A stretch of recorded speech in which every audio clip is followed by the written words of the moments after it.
Prime Minister has instructed the military to act forcefully against terror targets inside the Gaza Strip.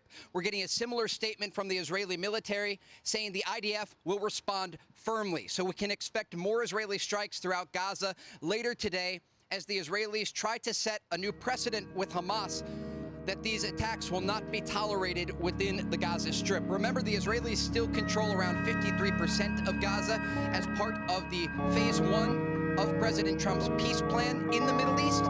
That is expected to change if the plan moves forward, but the Israelis are committed, they say, to striking Hamas if there are violations to the agreement. Already we've heard from top Israeli ministers, including Itamar Ben-Gvir.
We want to make sure that it's going to be very peaceful with Hamas. And as you know, they've been quite rambunctious. They've been doing some shooting, and we think maybe the leadership isn't involved in that. You know, some rebels within. But either way, it's going to be handled properly.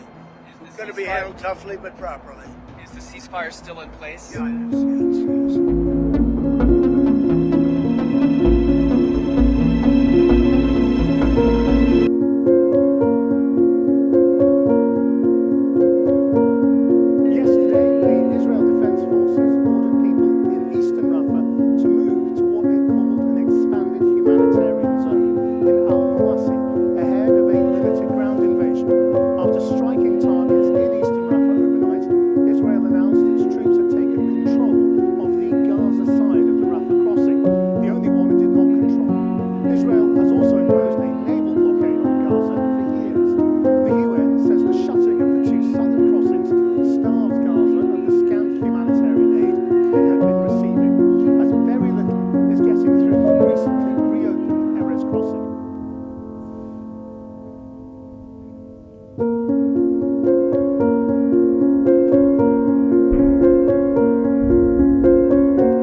Is there a ceasefire in the Gaza Strip? Looks like Hamas is not agreeing with that because they launched 2 attacks against the IDF troops, and these attacks cost the lives of 2 IDF soldiers in the area of Rafah, the southern parts of the Gaza Strip, when Hamas terrorists popped out of an underground terror tunnel and launched an RPG anti-tank missile at our forces.